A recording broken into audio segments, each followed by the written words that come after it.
Good evening, everyone. I'm Pat Matthews. I'm the interim dean of University College. I'm here with my colleagues, Elizabeth Boat and Rebecca O'Laughlin.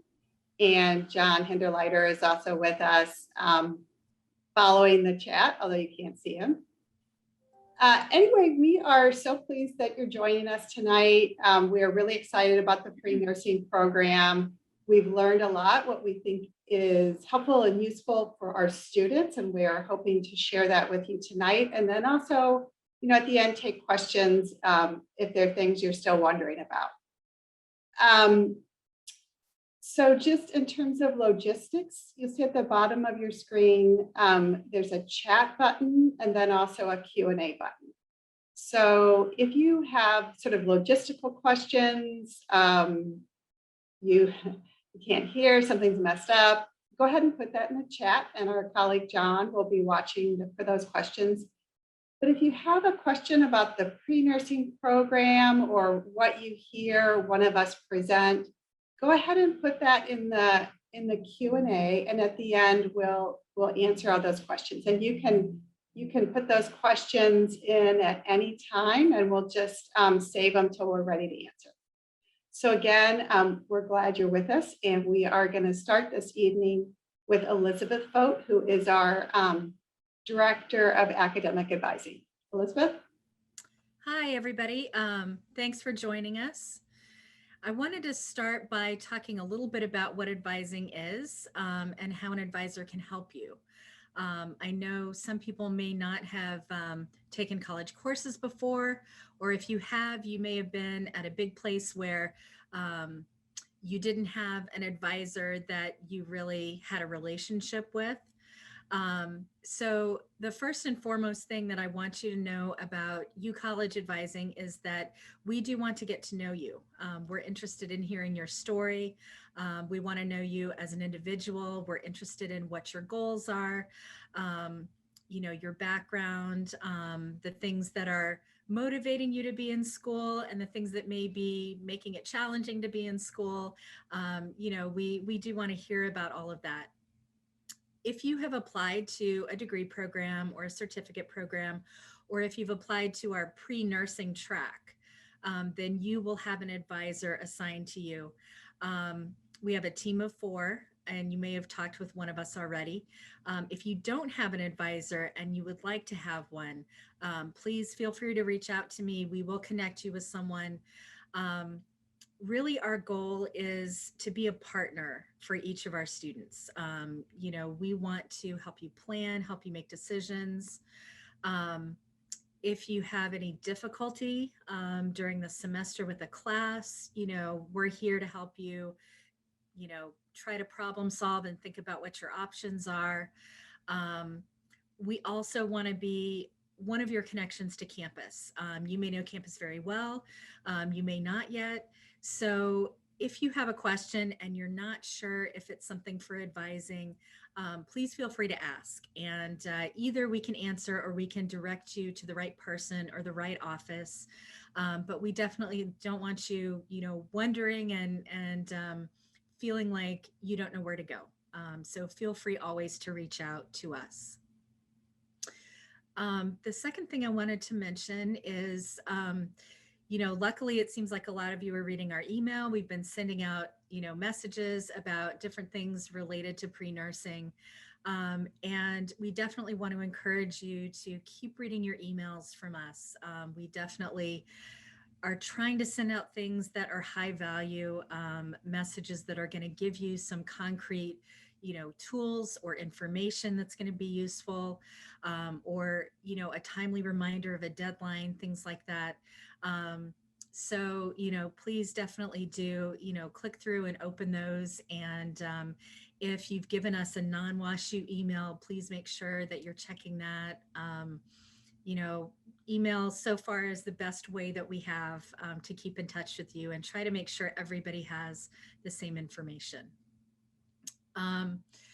Something else that I wanted to share is, as we're kind of looking ahead to the fall semester getting started here in just a few weeks, is the importance of having your books before the semester starts. So let me share my screen, and I want to show you um, what you can do to find out what your books are. The most important thing is that you have your book before classes start, because you will have some instructors who want to hit the ground running and right away give you assignments, in the first week of class. And sometimes we've seen students who've gotten delayed or behind in class because they were looking for the book and they didn't have it yet. And we definitely, don't want that to happen to you. Um, so the way that you find out what books are needed for your class is you can go to the WashU Campus Store website, um, and you can click on, there's a link for textbooks at the top of the homepage. And then the program, you're going to click on Washington University Campus Store instead of the law program. Make sure that you're looking at the right semester. So we've got fall here, and you're going to click Find Courses. Um, and then you do need to know the course code for the classes that you're taking. So when you select your department for University College, you're going to go down to the bottom and you're always going to be looking for the U. These are department numbers. So U03 is General Studies. And if there are people taking the Campus Success, Campus Transition Seminar, that's what that is. And let's see. So there are several different outcomes you may get if you are searching for your courses. You can put in several at a time and you can find the books for all of your courses. So you select your department, your course number, and then your section if there's more than one section of that course. And then you can find the materials and it will tell you what books are needed. For the first course, there are no books required. For the second course, it's going to list exactly what's needed. And there are several options. You can sometimes rent a physical book, you can rent a digital copy. And also, once you have all of this information about the books needed, then you can go and search somewhere else for, a lower price from a different source. But definitely make sure to check first on this website to find what your books are that are needed. If you come up with a message that just says, no book has been listed, then you can go to the campus directory and you can find your instructor's contact information and you should ask them what book is required. It could be that there's no book required, or it could be that they haven't submitted that book information to the bookstore. Then the other thing I want to mention about books is that the library is a terrific resource. The WashU Library can help you find often free textbooks. They may have a hard copy, they may have an electronic book, they may be able to borrow it from another library. So there are great resources here that you can check out, and we will send this around after the session. They've also got a link for a lot of affordable sources that you can check for textbooks. But we wanted to be sure that everyone knows it's important to have your course supplies when the semester starts. All right, so let's see. The other things I wanted to talk to you about are, some best practices when you get started in class. And one that I like to remind people of is that you should connect with other students in your class. You may know some of them already, you may not, but I always recommend that you reach out and you have at least one person in class that you know and have contact information for, so that, if you miss a class, you can get notes, you can share information, and keep in mind that your other classmates can be a good resource as far as, forming study groups. Also just going through, this process together, and having a network of support. If you're taking an online course or a course that's using Canvas, then it may be a bit easier to connect with the students in your class. But if you're in an on-ground course, definitely, chat with people and exchange an email, and it's a benefit for everybody. Then I did want to mention the course support that you have. Whatever you're taking, there may be a point at which you've got questions or you're having difficulty with something, and always the best first source of assistance is your instructor. They're the person who knows the course the best and knows the material, and if you tell them what you're having trouble with or how you're approaching studying or preparing for tests, they may have some really helpful feedback for you. Office hours are something that if this is going to be your first experience with college, you may not be aware of, but office hours are a time that's set aside for the class, for students to just come and talk with the instructor, to show up during this time, during this window. It's normally a weekly time. If you're in an online course, then your instructor probably will set up a Zoom link for office hours and be there for anyone to come. And it's an important resource to stay connected, with your instructor. In addition to your instructor as a source of help, there are some courses that have what we call help desks. So courses that we know, in the past have been sometimes challenging for a lot of students. We've set up this group tutoring, and you'll find information about that from your instructor and in your Canvas course. So we definitely really recommend that you make use of this and that you go and try it, and do it until you know that you don't need it. So then I think the other resource that you have anytime you're having trouble is your advisor. We definitely want to hear from you.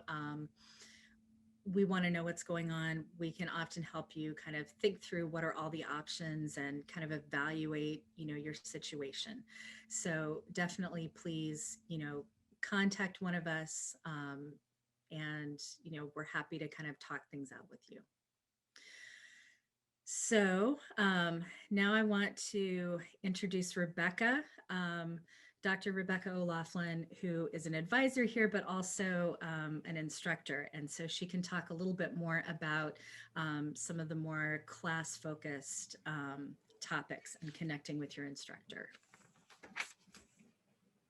Thanks so much, Elizabeth, and thank you to everyone who has joined us. I'm also going to share my screen.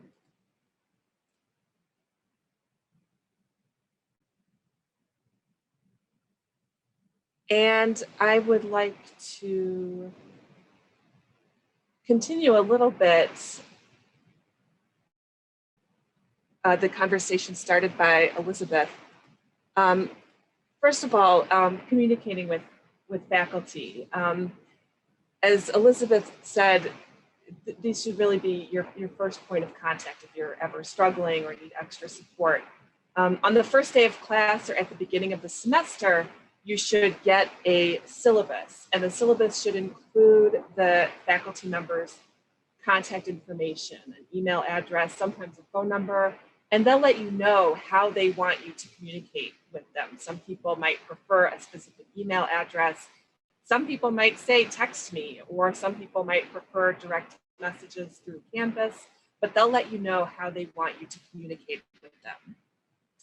And it's true that when you're actually taking a class that meets on campus together, there's more natural communication that just happens directly in the classroom during those few minutes at the beginning or at the end of class or during downtime. When you're taking an online class, there might be a little bit more of a need for you to be proactive, to reach out to the instructor. Elizabeth mentioned office hours. Absolutely take advantage of those. And if the office hours are scheduled during a time when you you cannot attend, you're working or you're in another class, ask the instructor if you can make an appointment, and generally they'll be happy to work with you. I think that sometimes there's a reluctance that students have about reaching out to faculty members, and that really doesn't need to be the case. Faculty members want to hear from their students. Students are not expected to immediately know and understand everything. So it is natural and normal and encouraged that communication with the faculty member be part of the class experience. As Elizabeth mentioned, I teach as well. I've been teaching college classes for about 20 years on and off.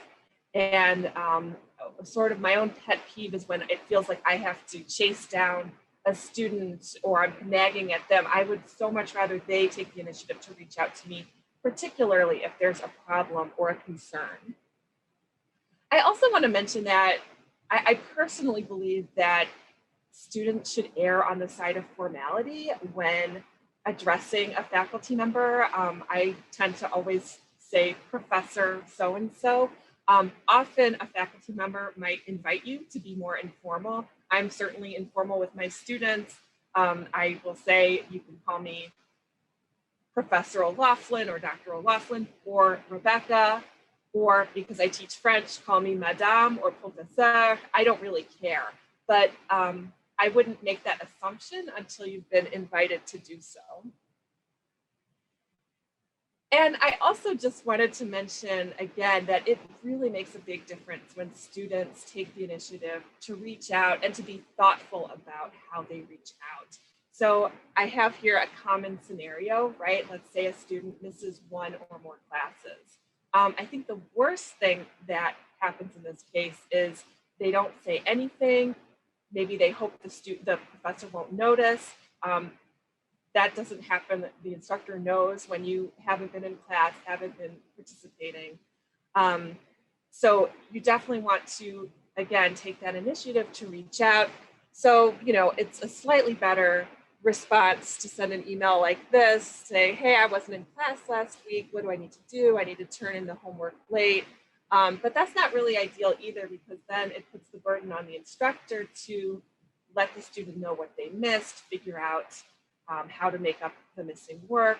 So the email on the right is a great example of what, as an instructor, I'm delighted to receive, and I'm more inclined to work with a student who says, hi, I apologize for missing class. I know the class covered the last part of chapter 3, which I'm studying on my own. Would it be possible to get an extension on the homework? I will be able to get everything done and turned in by this Friday. I hope to connect with you to review some of the material during your office hours this week. See you in class tomorrow. Thank you. This is great. Clearly the student knows what they missed. They've taken the responsibility to learn the material on their own. They have a plan for when they can get the homework in by. They have said when they will communicate or connect with the instructor. So, and then again, a please and a thank you really goes a long way, honestly. I think sometimes students are a little bit surprised at how time-consuming college classes can be. I know some of you are taking classes this summer, and the summer classes in particular really are time-consuming because the summer session is much shorter, so the courses are more intensive. So I know for some people, they've been taken by surprise. So you definitely need to, when you're choosing your classes and thinking about your semester, you need to think about the time that's going to be involved. The rule of thumb is that you'll need to spend approximately 2 to 3 hours outside of class time per unit. So a typical 3-unit course might require an additional 6 to 9 hours of work, and that's about.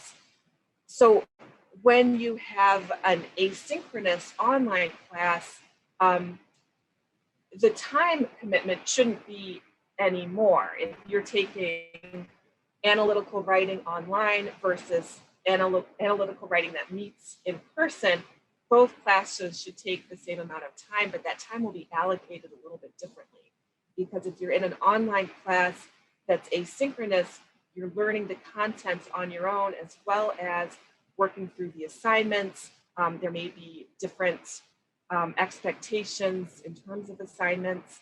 So, and you need to consider the contents as well. Some people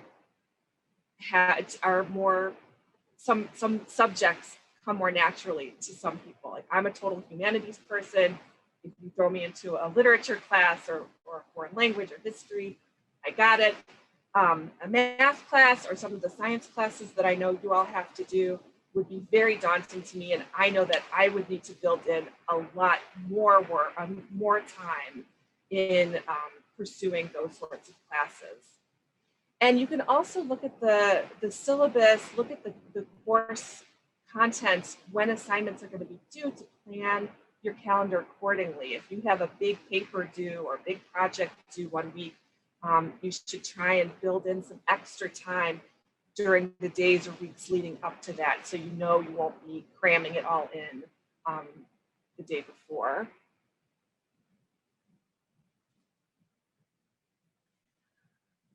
So the word syllabus has come up a couple of times, so I just wanted to mention what a syllabus is because it's actually really important. Typically, if you're in a class that meets, typically this is what you would go over during that first class session.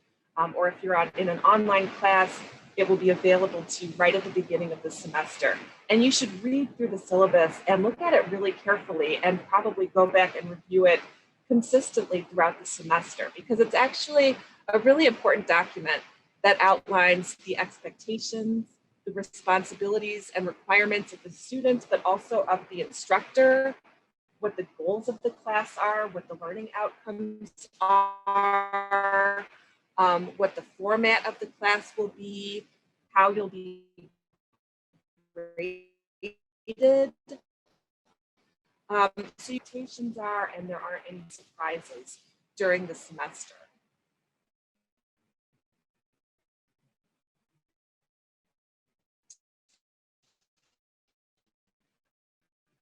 I wanted to mention approach an assignment because this is sometimes something that's not always clear. So first of all, when your instructor gives you an assignment, you should read the prompt or read the instructions more than just once. If there are words that you're not familiar with, look them up. Try to figure out what the goal of this assignment is. How does it fit into the larger class goals or the learning outcomes? Why did the instructor ask you to do this? What's the purpose of it? And pay attention to the verbs used. Are you being asked to summarize something, compare and contrast, analyze, interpret? That will sort of change the angle how you approach the assignment. And if you aren't really sure, ask the instructor. Again, communicate with the instructor. I'm giving an example. I'm taking an art class through University College this summer, and so I'm sharing the assignment that I have to do this week. And the assignment is to create a curative piece of art that you could give to someone else. Write a post in the discussion board and embed your work. Answer the following questions. What is your work? Who do you give it to? How is it curative? And respond to at least 2 of your classmates' pieces as well. So when I saw this assignment, the first thing I had to do was look up curative because I wasn't sure what that meant. I wasn't sure what that meant in relationship to art.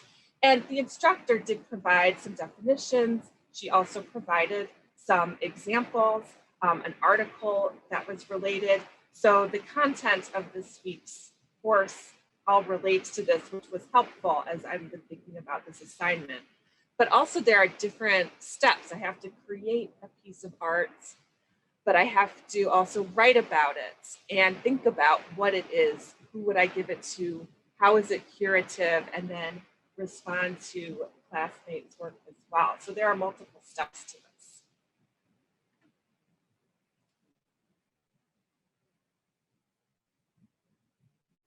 Elizabeth mentioned some supports available if you are struggling with the content of your classes. And so I wanted to share, make sure you're aware of the Learning Center at WashU as a resource. The website is there at the top of the page. As Elizabeth mentioned, there are mentoring sessions for specific classes. I know this summer, some of you might be taking microbiology or statistics, and there are some help desks that are taking place for those courses, because those tend to be courses that students frequently need some additional support with. They also have academic skills peer coaching. There's actually this really great assessment that you can find on the Learning Center's website, where you'll answer questions about how you approach assignments, how you think about your classes, and it's totally confidential. You can just get the analysis emailed to you. You don't have to share it with anyone, but you can also use the results of that assessment to connect with a peer mentor who can work with you. A lot of students struggle with things like time management or test anxiety, or how to take good notes, how to study. And so these peer mentors can work with you to help you be a stronger student. And I would just encourage you to explore the website when you have some time, because there are a lot of really interesting tools there, videos and articles, and short videos and things that won't take a lot of your time, but that have tips about, again, how to deal with some of these common issues that students often face. And you're also welcome as University College students to email the Learning Center to learn more about their resources and how they might be able to help you with anything you might be struggling with. So it's a really great tool at the university. Finally, I just wanted to mention again the College Transition Seminar, which Elizabeth mentioned earlier, and some of you might be enrolled in that class this summer. And if you're not, you might think about signing up for it this fall. It's a 1 credit course. You take it, it's offered each semester. It meets for just 1 week, 1 hour a week online. It's a really supportive group environment, and the students and the instructor review things related to how to be a good student, including time management, test anxiety, how to study, how to schedule time for yourself to be successful in courses. You don't need to take this class if you're a pre-nursing student, but you can use the credit to apply towards an associate or bachelor's degree through University College, if that's something that you're thinking about at all. And it's a great way to get started. If it's been a while since you have been in college, or if you're new to WashU, this is a class that can be really helpful. Again, it's a really supportive environment, and it's just a good way to set you up for success. And I'm going to stop my screen share now and ask for Dean Matthews to continue on. Thank you. You're muted. Hi, everyone. Sorry about that. In addition to being interim dean, I am also our academic integrity officer. So I wanted to say just a few things about academic integrity before we go on to take questions, and then also to remind you, if you have questions, you can put them in that Q&A section at the bottom of your screen. So academic integrity at WashU and at University College, it's really important, and that's why we're spending a few moments today on it. What is it? Well, we have a student conduct code. You might think of that as an honor code. A simple way to think about academic integrity is not cheating. But another broader way is to think about what's the best environment we can have for learning, for you to get the skills and the knowledge that you need to go on. And that environment is one in which everyone can trust each other. So why do we have this honor code? Well, if you ask students, what they usually say is it's about fairness. So if I do all the work for my class and I work really hard and I earn a B, and somebody else has someone else do their work and still gets a B, that's not fair. It's also about fairness to your future employers, the nursing school that you'll end up with. They're counting on you, again, to have certain skills, to have certain knowledge, to be what they need you to be. But finally, academic integrity is really about finding your own voice. Being in school is an opportunity for you to express yourself, for you to learn, and for you to really find what you think and express it. And part of that is involves academic integrity. Okay, so some common violations of the honor code. One is plagiarism. Plagiarism is when you use somebody else's words or ideas in a paper without giving them credit. Another is unauthorized collaboration. And that is when you have an assignment, let's say that you're supposed to do by yourself, but you work with a friend on it. That would be an example. And then another example is something like just cheating on an exam, using material you're not supposed to use. In all of these cases, it's really important to know what the rules are for your class. I think sometimes you can have an academic integrity violation and not realize you did anything wrong. And that's a really hard situation to be in. So the first thing is just, again, Rebecca and Elizabeth have talked about, being in good contact with your instructors. So if you have an assignment, ask, what are the rules? Can I work with a friend on this? And if you can, that's great. But just find out what the expectation is. The second place that people really get into trouble is with budgeting their time. And I see this, in plagiarism cases. So someone is working on a paper, they meant to be working on it all week, but they got behind, and for all good reasons. Maybe something was going on with their kids, but then it's late, the paper's due, and they copy something from the internet, or they copy part of it from the internet. And no, I don't think any adults come back to school thinking like, I'm going to do this by copying all my answers. But it can happen, and it can happen to really good people.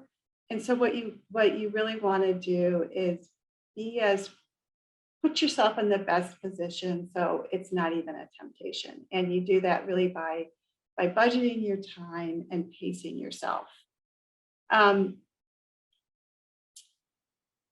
What are the consequences? Let's say you do have an academic integrity violation. You've done something wrong in one of your classes. There's usually a 0 on the assignment or grade, although that can vary. The violation is part of your academic record. And if you have multiple violations, let's say, a second violation can often result in suspension, and a third one in expulsion. It is serious. I can say, however, we do want to help you. If something happens, I do want to help you figure out how to work with your instructor, what the next steps are, how to get the resources you need in the future to be better prepared. So some of the takeaways I have are, first, again, make sure you know the rules. If you're doing a paper, you've got an assignment or a test, let's say it's open book. Well, what does that mean? Does that mean, which book can I look at? Set a pace that you can maintain. So that might mean starting off with just one course. It might mean being super disciplined. I'm going to be working on these evenings during these hours, and I've got it blocked out. Another thing is, if you find yourself behind, you find yourself like, I don't think I can finish this, I don't know what to do, talk with your instructor. Use that email format that that Rebecca suggested, or, maybe they don't mind a phone call or go to office hours. But it's definitely better to let your instructor know what's going on, let them know where you're struggling, and see what you can work out.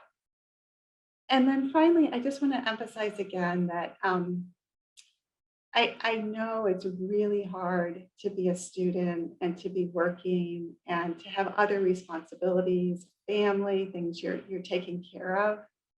Um, but we also hope it's really a time for you to flourish, and that can be can be hard to flourish. Um, Writing, for example, writing can be really hard, but in the end, if you can be a better writer, you're going to be the nurse who's able to explain in writing or in words what the important history of a patient is. You know, analyze what's going on. What's the information that the next person really needs to know or that the doctor needs to know? So you're, the other thing about writing, I just use writing as one example, is it sets you up for promotion and for advancement. So if you're the person who can really make their case in writing, who can write a clean, strong email, that is so impressive to everybody who you work with. And it's really a key to success in so many fields that people don't think about. So in any case, that is just a quick overview of academic integrity. I'm happy to answer questions, and I know my colleagues are happy to answer questions as well. So if you have a question, we'll just take a few minutes to add that into the Q&A at the bottom of your screen.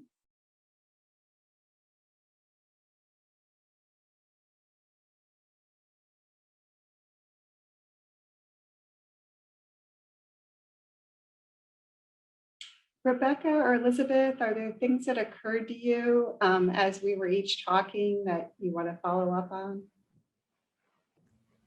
I feel like the summary or one of the main points that I'm coming away with, my main takeaway is talk to your instructor. Yeah. No, I definitely think good communication is key, not just to know what's going on, but it's a way for your instructor to know that you're thinking about the course, that you're out there, that you care about it. And the same thing when your instructor contacts you, they care about you. They want to help you to understand what's going on. Mm-hmm. I do want to mention that we have an orientation coming up. It's August 19th in the evening, and you probably all have received an invitation to that or will. It's a bit different. Well, it's quite different. It really focuses more on a lot of the practical things that you need to put in place for the fall semester, getting an ID card if you don't have one, parking, campus resources more broadly than what we've talked about. So we definitely encourage you to make time to attend that as well. And then in terms of orientation, I also want to mention that if you're new to using what we're calling Canvas, our learning management system, we will have a couple of opportunities for an orientation to Canvas for one of our colleagues who's also a student to sort of show you the ropes for that. So we'll send information about that as well. And then we do have a question here. Are there set days of the week the classes will be held, or is this based on the particular class? Rebecca, do you want to take that? Yes, absolutely. Thanks for the question, Kendra. So it depends on the class. Classes typically meet once a week in the evening, and it would be a Monday, Tuesday, Wednesday, or Thursday evening. For the online, those are for classes that meet on campus. For classes that meet online, some of those have a Zoom meeting, and those again happen typically one evening per week. Other online classes are completely asynchronous, where there is no regularly scheduled face-to-face meeting. So it will vary from class to class, but the classes that do meet typically meet one evening per week. And if you have questions about specific classes or scheduling, just reach out to feel free to reach out to me and we can talk about that. Elizabeth, do you want to take the next question? Sure. Let's see. For prereqs that have a time limit, how is that being handled while you're waiting to use the tuition benefit? I think that's about the gold barb nursing benefit. Right. So there is a, I think, 5-year time limit on some of the particular gold FAR prerequisites. I think anatomy and physiology, microbiology, there's a list. I think they want those to be completed within 5 years of the semester that you start the BSN program. But I think admissions at Goldfarb is probably the best source of information about that. Probably some of you have already talked or met with Misty Hersey. But I would direct questions about that to her. You can contact HR directly if you are wanting to know, more about the tuition benefit and how that works. What we can do in UCollege is we can help you plan out your course sequence. Once Misty has told you what prereqs you need, we can tell you, what at UCollege satisfies their sociology requirement. We can help you find those specific courses, and we can tell you when they're offered, which semesters in the rotation. But as far as Goldfarb admissions, you would want to talk to Misty. And as far as the tuition benefit at WashU, anyone who's benefit eligible can take the prerequisite courses. They can take UCollege courses. But for asking more about the BSN tuition benefit, you would definitely want to talk with HR directly. Are there any other questions we can answer?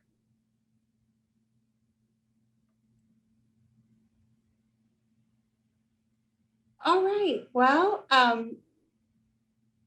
let's see, we have one more question.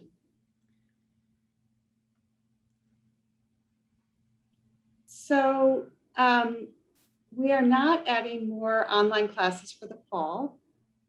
I think if there are particular classes that you're interested in an online format, I would write to your academic advisor or contact your academic advisor, and they can help you figure out, when the online course you want would be offered and help you work out what classes you need. And they can also, let us know if there's a lot of need for courses that aren't showing up online. We do try to offer some courses online, some face-to-face. We know people like different formats. In some cases, we'll try to alternate what formats those courses are in. But in any case, your advisor can help you work through that.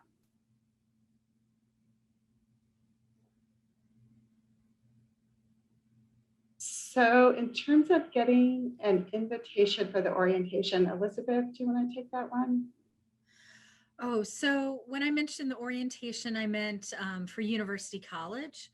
So if you've applied to the UCollege pre-nursing program to start in the spring, then you would get more information closer to the spring semester starting.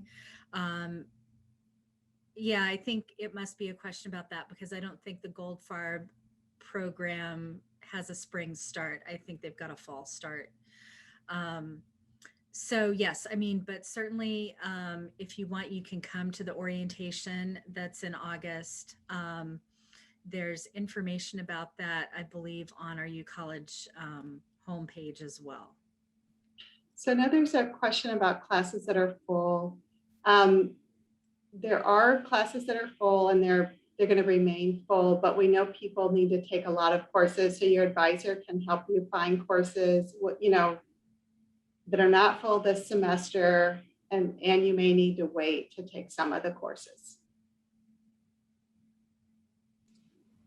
I'm also encouraging students to mark their calendars. I know it seems early to be thinking about spring already, but spring semester classes will be available for browsing on September 27th, and registration starts, I believe, November 10th. So you might just make a note to yourself, put it in your calendar to try and sign up for classes that day so that you can get into the classes that you need. But definitely, if you're looking for classes this fall and things are already full, reach out to your advisor and we'll work with you to figure out something that makes sense.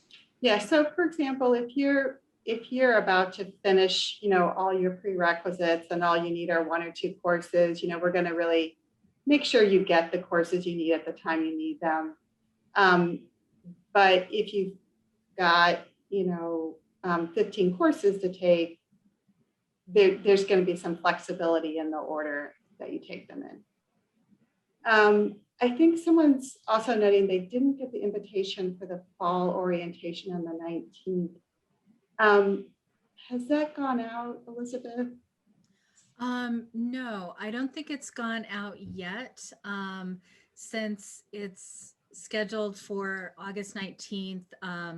We usually send the invitation a little closer to that, but there is information on our website.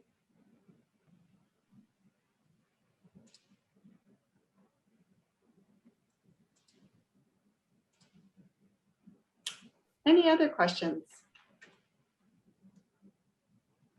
Well, I want to thank everyone for joining us this evening. We've recorded the session, so we'll make it available for people who might want to go back, or if you want to share it with a friend. We appreciate your questions and your input, and we will really encourage you to talk to an advisor. We want to make sure this program works for everyone, and so really connect with us. Let us know if you have concerns or issues. So thank you so much, and we hope you all have a good evening.